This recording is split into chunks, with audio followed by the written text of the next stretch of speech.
वो स्टे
माननीय प्रधानमंत्री श्री नरेंद्र मोदी जी, भारत से आए अन्य गणमान्य अतिथिगण, मैं आप सबों का जापान में रह रहे भारतवंशियों की ओर से हृदय से स्वागत करता हूं। देवियों और सज्जनों, अब हमारे गर्व का प्रतीक राष्ट्रगान की धुन बजाई जाएगी। आप सबों से अनुरोध है कि अपनी जगह पर खड़े होकर राष्ट्रगान को सम्मान दें और इससे प्रेरणा लेकर अपने देश को गतिशील प्रगति के पथ पर आगे बढ़ाएं। राष्ट्रगान के समापन के बाद माननीय प्रधानमंत्री जी का अभिभाषण प्रारंभ होगा। कृपया अपनी जगहों पर चले जाएं।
भारत माता की,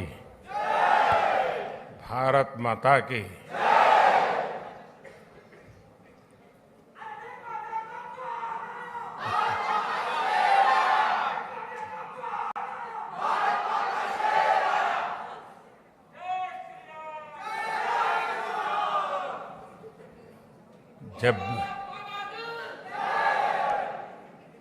जब भी मैं जापान आता हूं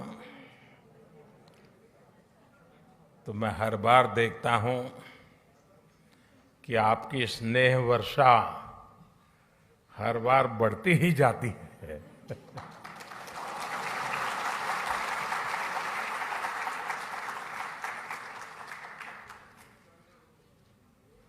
आप में से कई साथी ऐसे हैं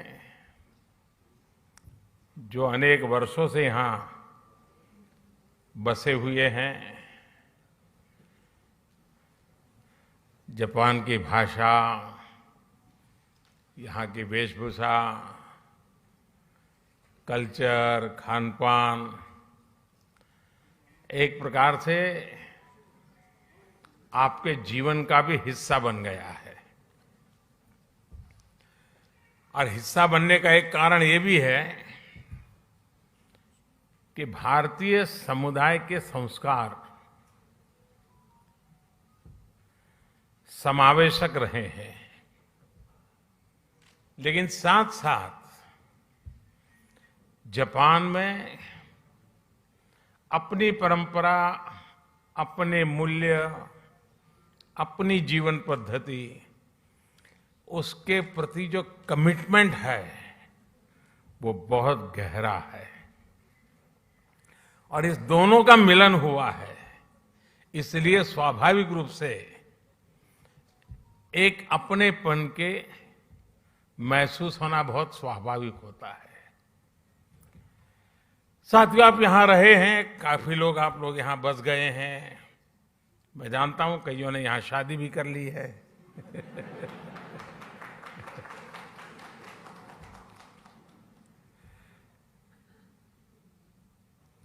लेकिन ये भी सही है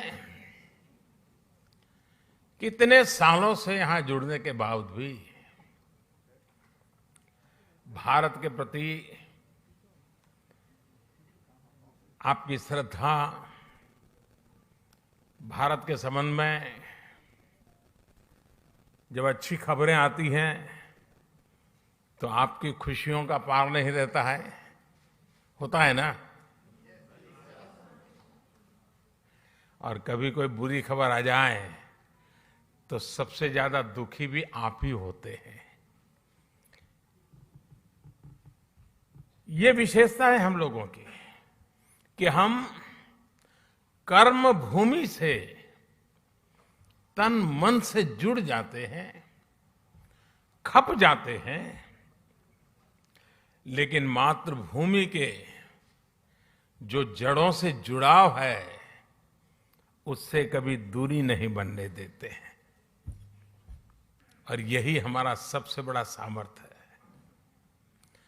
साथियों, स्वामी विवेकानंद जी जब अपने ऐतिहासिक संबोधन के लिए शिकागो जा रहे थे तो उससे पहले वो जापान आए थे और जापान ने उनके मन मंदिर में, उनके मन मस्तिष्क पर एक गहरा प्रभाव छोड़ा था। जापान के लोगों की देशभक्ति, जापान के लोगों का आत्मविश्वास, यहां का अनुशासन, स्वच्छता के लिए जापान के लोगों की जागरूकता, विवेकानंद जी इसकी खुल करके प्रशंसा की थी। गुरुदेव रविंद्रनाथ जी टैगोर ये भी कहते थे, जापान एक ऐसा देश है जो एक ही साथ प्राचीन भी है और आधुनिक भी है। और टैगोर ने कहा था, Japan has come out of the immemorial east like a lotus blossoming in easy grace, all the while keeping its firm hold upon the profound depth for which it has sprung. यानी कहना वो चाहते थे कि Japan कमल के फूल की तरह जितनी मजबूती से अपनी जड़ों से जुड़ा है, उतनी ही भव्यता से वो हर तरफ सुंदरता को भी बढ़ाता है। हमारे इन महापुरुषों की ऐसी ही पवित्र भावनाएं जापान के साथ हमारे संबंधों की गहराइयों को स्पष्ट करती हैं। साथियों, इस बार जब मैं जापान आया हूं तो हमारे डिप्लोमेटिक संबंधों को 70 साल होने जा रहे हैं, 7 दशक। साथियों, आप भी यहां रहते हुए अनुभव करते होंगे, हिंदुस्तान में भी हर कोई अनुभव करता है कि भारत और जापान नेचुरल पार्टनर है। भारत के विकास में, भारत की विकास यात्रा में जापान की महत्वपूर्ण भूमिका रही है। जापान से हमारा रिश्ता आत्मीयता का है, अध्यात्म का है। जापान से हमारा रिश्ता सहयोग का है, अपनेपन का है। और इसलिए एक प्रकार से इस रिश्ता हमारा सामर्थ्य का है, ये रिश्ता सम्मान का है। और ये रिश्ता विश्व के लिए साझे संकल्प का भी है। जापान से हमारा रिश्ता बुद्ध का है, बोध का है, ज्ञान का है। हमारे महाकाल है तो जापान में दाइकोकुतेन है। हमारे ब्रह्मा है तो जापान में बोन्तेन है। हमारी मां सरस्वती है तो जापान में बेंजाइतेन है। हमारी महादेवी लक्ष्मी है तो जापान में किचिजोतेन है। तो हमारे गणेश हैं तो जापान में कानगीतेन है। जापान में अगर जैन की परंपरा है तो हम ध्यान को, मेडिटेशन को आत्मा से साक्षात्कार का माध्यम मानते हैं। 21वीं सदी में भी भारत और जापान के इन सांस्कृतिक संबंधों को हम पूरी प्रतिबद्धता के साथ आगे बढ़ा रहे हैं। और मैं तो काशी का सांसद हूं और बड़े गर्व से कहना चाहूंगा कि जापान के पूर्व प्रधानमंत्री श्री अबे जब काशी आए थे तब उन्होंने एक बहुत बढ़िया सौगात काशी को दी।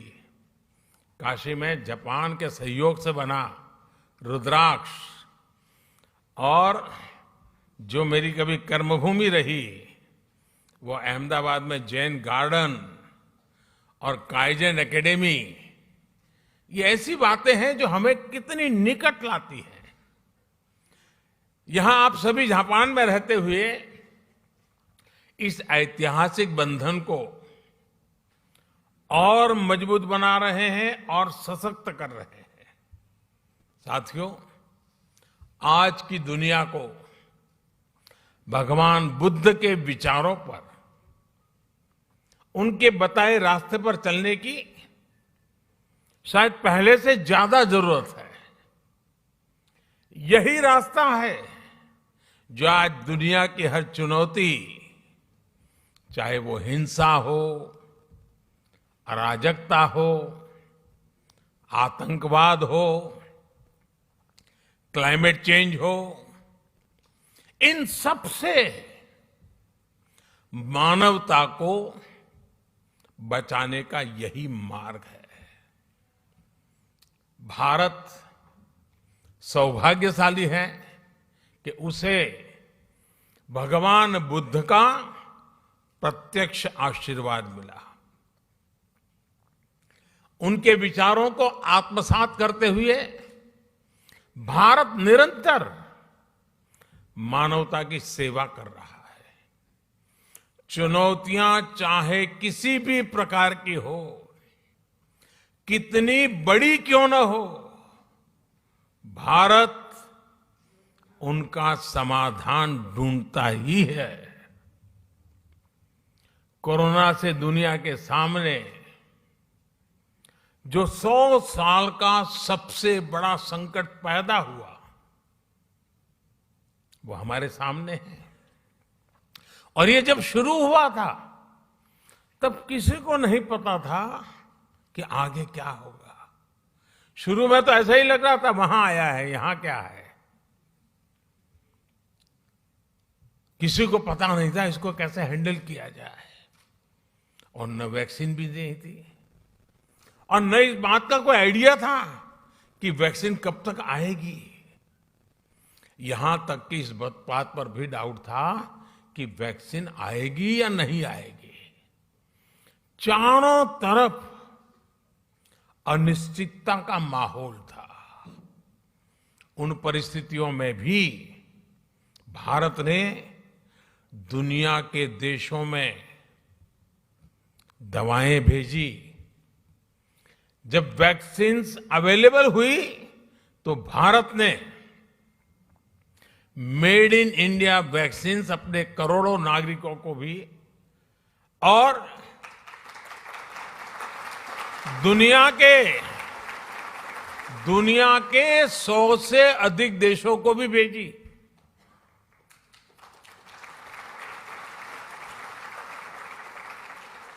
साथियों, अपनी स्वास्थ्य सेवाओं को और बेहतर बनाने के लिए भारत अभूतपूर्व निवेश कर रहा है। दूर सुदूर क्षेत्रों में भी स्वास्थ्य सुविधाएं पहुंचे, इसके लिए देश भर में लाखों नए वेलनेस सेंटर्स बनाए जा रहे हैं। आपको ये जानकर के भी खुशी होगी, शायद आज आपने भी सुना होगा, वर्ल्ड हेल्थ ऑर्गेनाइजेशन WHO ने भारत की आशा वर्कर्स, आशा बहनों को director generals global health leader award से सम्मानित किया है।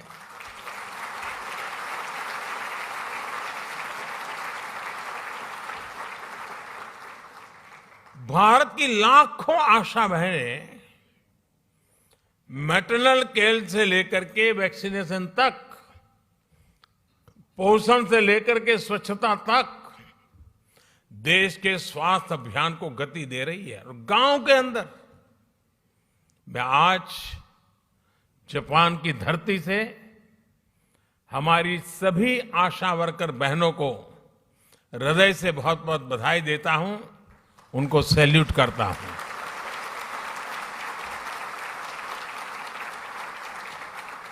साथियों, भारत आज किस तरह वैश्विक चुनौतियों का मुकाबला करने में मदद कर रहा है, इसका एक और उदाहरण एनवायरनमेंट का भी है। आज क्लाइमेट चेंज विश्व के सामने मौजूद एक महत्वपूर्ण संकट बन गया है। हमने भारत में इस चुनौती को देखा भी और उस चुनौती से स्थायी समाधान के लिए रास्ते भी खोजने की दिशा में हम आगे बढ़े।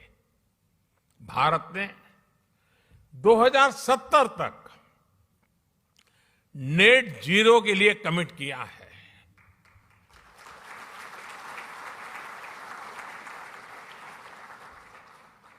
हमने इंटरनेशनल सोलर अलायंस जैसे ग्लोबल इनिशिएटिव का भी नेतृत्व किया। क्लाइमेट चेंज के कारण दुनिया पर नेचुरल डिजास्टर्स का खतरा भी बढ़ गया है।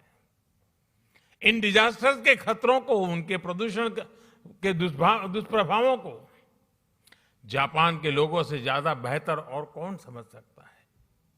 प्राकृतिक आपदाओं से जापान ने लड़ने की क्षमता भी बना दी है। जिस तरह जापान के लोगों ने इन चुनौतियों का सामना किया है, हर समस्या से कुछ न कुछ सीखा है,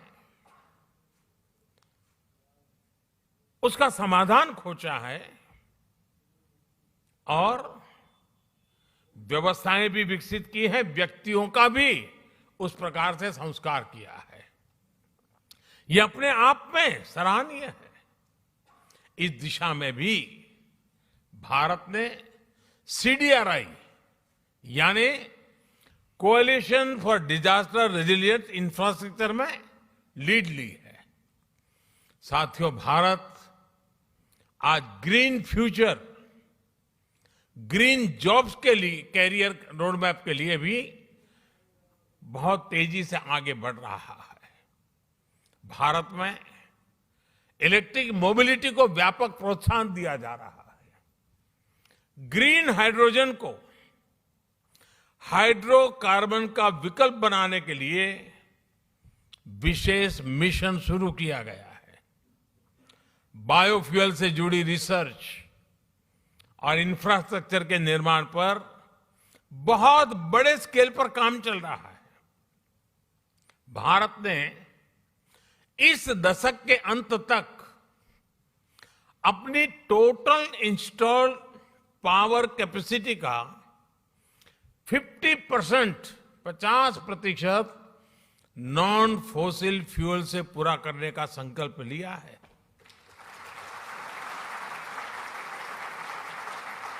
साथियों, समस्याओं के समाधान को लेकर भारतीयों का जो ये आत्मविश्वास है, ये आत्मविश्वास आज हर क्षेत्र में, हर दिशा में, हर कदम पर दिखाई देता है। ग्लोबल सप्लाई चेन को जिस प्रकार बीते 2 सालों में नुकसान पहुंचा है, पूरी सप्लाई चेन सवालिया निशान में घिरी हुई है।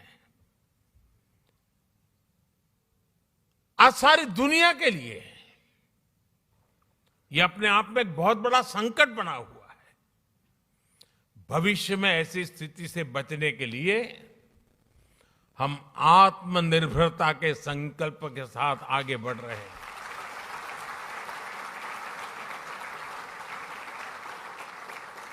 और आत्मनिर्भरता का ये हमारा संकल्प सिर्फ भारत के लिए है ऐसा नहीं है। ये एक stable, trusted global supply chain के लिए भी बहुत बड़ा इन्वेस्टमेंट है।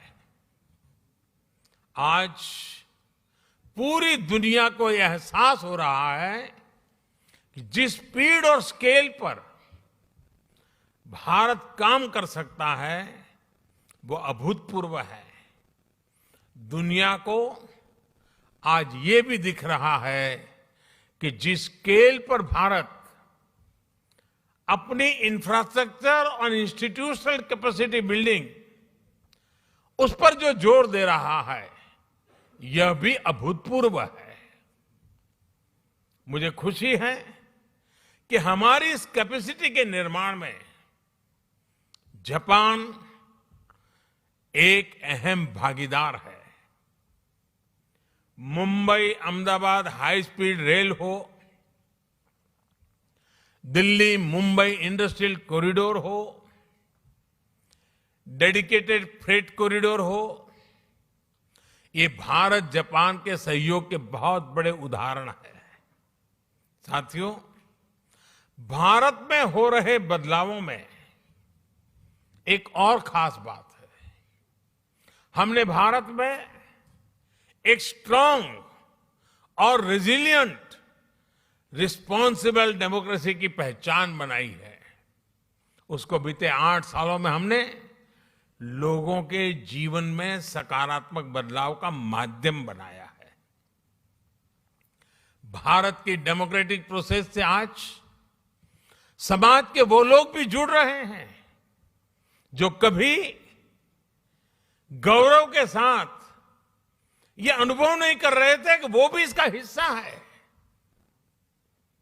हर बार हर इलेक्शन में रिकॉर्ड टर्नआउट, और उसमें भी यहां जो हमारी माताएं बहनें हैं उनको जरा खुशी होगी। आप अगर भारत के चुनावों को डिटेल में देखते होंगे तो आपको ध्यान आता होगा कि पुरुषों से ज्यादा महिलाएं वोट कर रही है।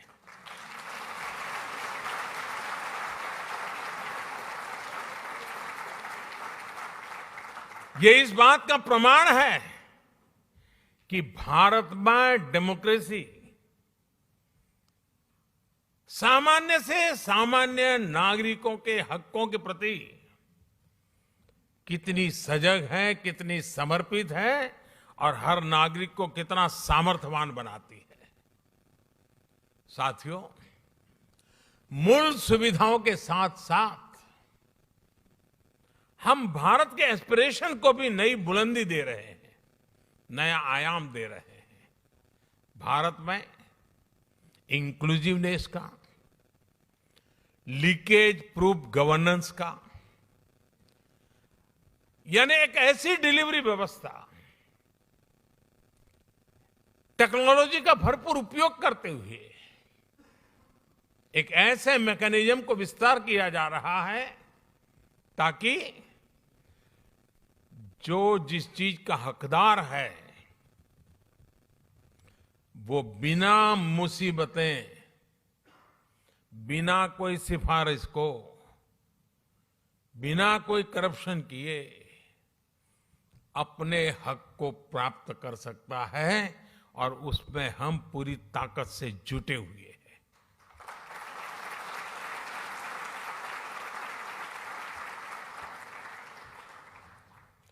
और टेक्नोलॉजी के इस उपयोग ने, डायरेक्ट बेनिफिट ट्रांसफर की इस परंपरा ने कोरोना के इस विकट कालखंड में गत 2 वर्ष में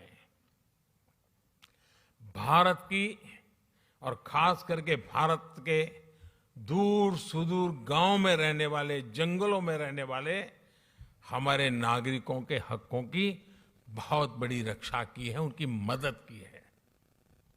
साथियों, भारत का बैंकिंग सिस्टम इन मुश्किल हालात में भी निरंतर चलता रहा और उसका एक कारण भारत में जो डिजिटल रिवॉल्यूशन आया है, डिजिटल नेटवर्क की जो ताकत बनी है, उसका ये परिणाम मिल रहा है। और आपको साथियों जानकर के खुशी होगी, पूरी दुनिया में जो डिजिटल ट्रांजैक्शन होते हैं ना, कैशलेस, यहां जापान में तो आप लोग टेक्नोलॉजी से भली भांति परिचित रहते हैं, लेकिन ये बात सुनकर के आनंद होगा, आश्चर्य होगा और गर्व होगा। पूरे विश्व में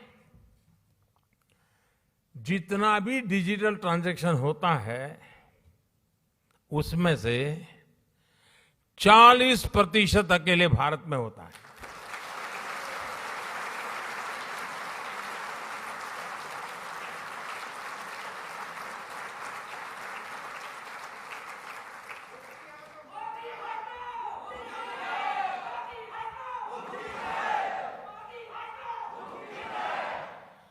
कोरोना के शुरुआती दिनों में जब सब बंद था,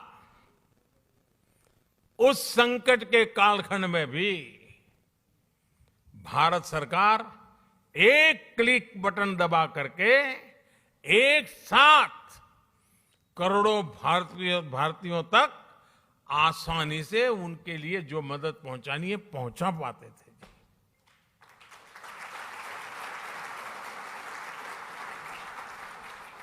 और जिसके लिए मदद तय थी उसी को मिली, समय पर मिली, और इस संकट से जूझने का उसे सामर्थ्य भी मिला। भारत में आज सही मायने में पीपल लेड गवर्नेंस काम कर रही है। गवर्नेंस का यही मॉडल डिलीवरी को एफिशिएंट बना रहा है।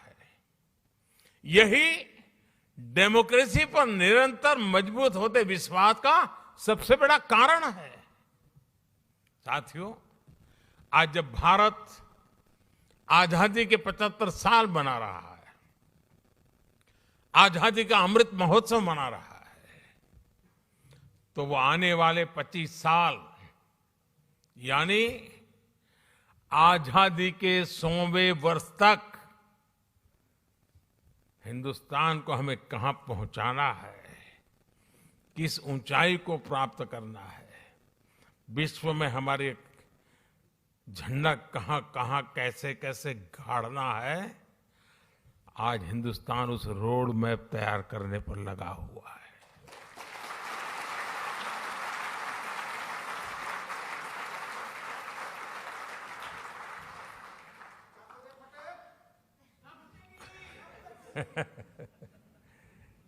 आजादी का ये अमृतकाल भारत की समृद्धि का, संपन्नता का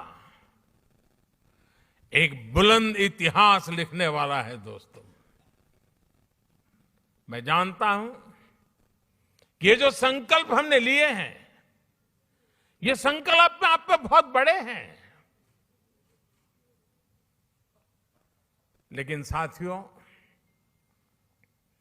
मेरा जो लालन पालन हुआ है, मुझे जो संस्कार मिले हैं, जिन जिन लोगों ने मुझे गढ़ा है, उसके कारण मेरी भी एक आदत बन गई है। मुझे मक्खन पर लकीर करने में मजा नहीं आता है, मैं पत्थर पर लकीर करता हूं।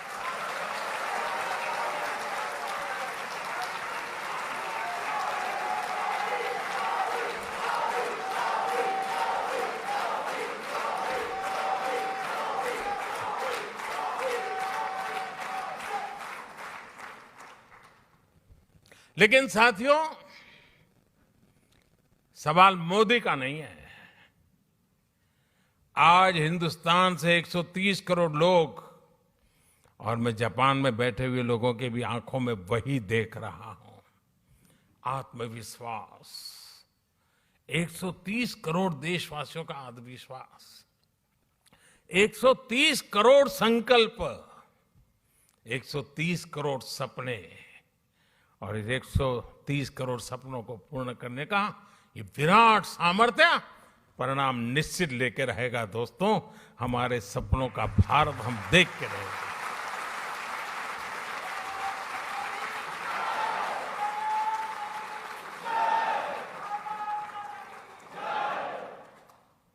आज भारत अपनी सभ्यता, अपनी संस्कृति, अपनी संस्थाओं के,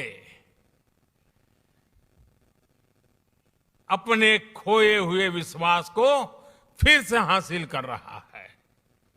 दुनिया भर में कोई भी भारतीय आज सीना तान करके, आंख में आंख मिला करके हिंदुस्तान की बात बड़े गर्व से कर रहा है। ये परिवर्तन आया है।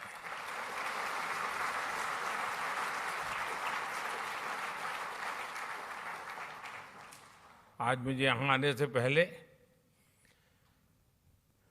भारत की महानताओं से प्रभावित कुछ लोग जो अपना जीवन खपा रहे हैं, ऐसे लोगों के दर्शन करने का मुझे मौका मिला, और बड़े गर्व से वो कह रहे थे योग की बातें। वो योग को समर्पित है। जापान में भी शायद ही कोई होगा जिसको योग की कल्पना न हो। हमारा आयुर्वेद, हमारी पारंपरिक चिकित्सा पद्धति, आजकल तो हमारे मसाले सब दूर, उसकी मांग बढ़ रही है। लोग हमारी हल्दी मंगवा रहे हैं। इतना ही नहीं साथियों, हमारी खादी, वरना तो आजादी के बाद धीरे धीरे धीरे धीरे उन नेताओं के कॉस्ट्यूम बनकर के रह गई थी।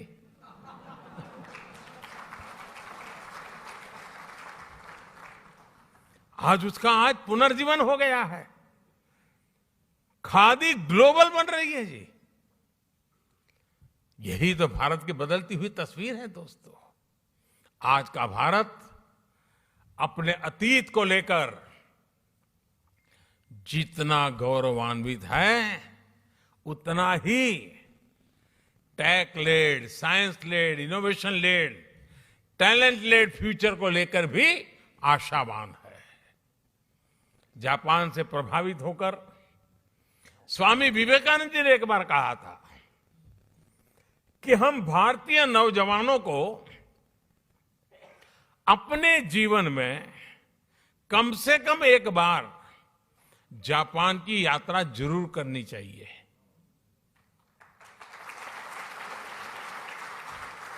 आप लोग ये वाक्य पढ़ करके आएंगे हो ऐसा मैं तो नहीं मानता हूं, लेकिन विवेकानंद जी ने भारत के लोगों को कहा था कि भाई एक बार देखकर तो आओ जापान है कैसा। साथियों,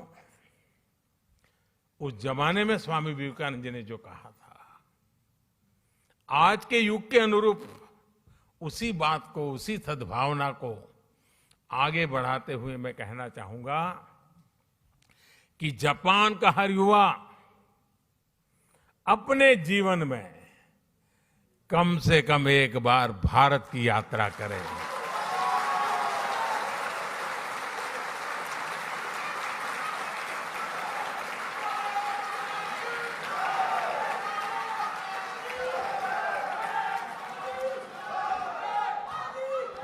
आपने अपनी स्किल से, अपने टैलेंट से, अपनी एंटरप्रेन्योरशिप से जापान की इस महान धरती को मंत्रमुग्ध किया है।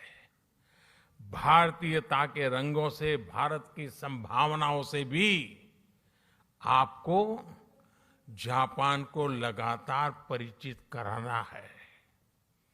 आस्था हो या एडवेंचर, जापान के लिए तो भारत एक स्वाभाविक टूरिस्ट डेस्टिनेशन है। और इसलिए भारत चलो, भारत देखो, भारत से जुड़ो, इस संकल्प से जापान के हर मेरे भारतीय से मैं आग्रह करूंगा कि वो उससे जुड़े। मुझे विश्वास है कि आपके सार्थक प्रयासों से भारत जापान की दोस्ती को नई बुलंदी मिलेंगी। इस अद्भुत स्वागत के लिए, और मैं देख रहा था, अंदर आ रहा था, चारों तरफ जोश, नारे, उत्साह, और जितना भारत को आप अपने में जीने की कोशिश करते दिख रहे हो, ये सचमुच में दिल को छूने वाला है।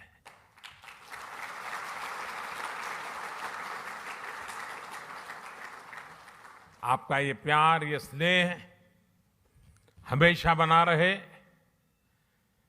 इतनी बड़ी तादाद में आकर के, और मुझे बताया गया कि जापान में से सिर्फ टोक्यो से नहीं, बाहर से भी कुछ साथी आज आए हैं। पहले मैं आया करता था, इस बार नहीं आ पाया तो आप भी आ गए।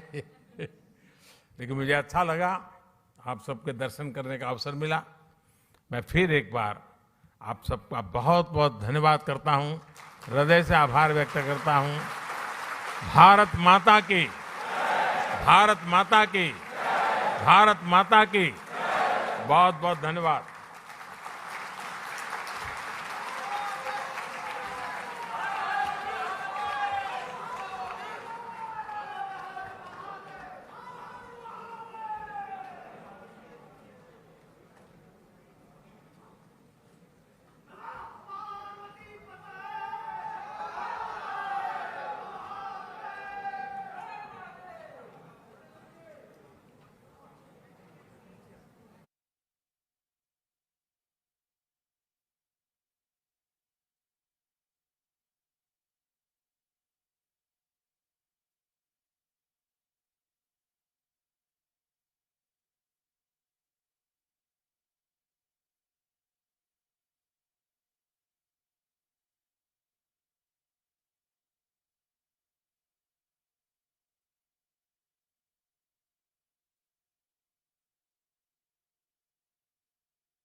तो ये सीधी तस्वीरें आप देख रहे हैं टोक्यो से, जहां प्रधानमंत्री ने अब से थोड़ी देर पहले भारतीय समुदाय के साथ संवाद किया, अपना संबोधन किया। और ये तस्वीरें आप देखें किस तरह का जुड़ाव भारतीय समुदाय का प्रधानमंत्री नरेंद्र मोदी को लेकर, और उस जोश का जिक्र प्रधानमंत्री ने अपने संबोधन में भी किया।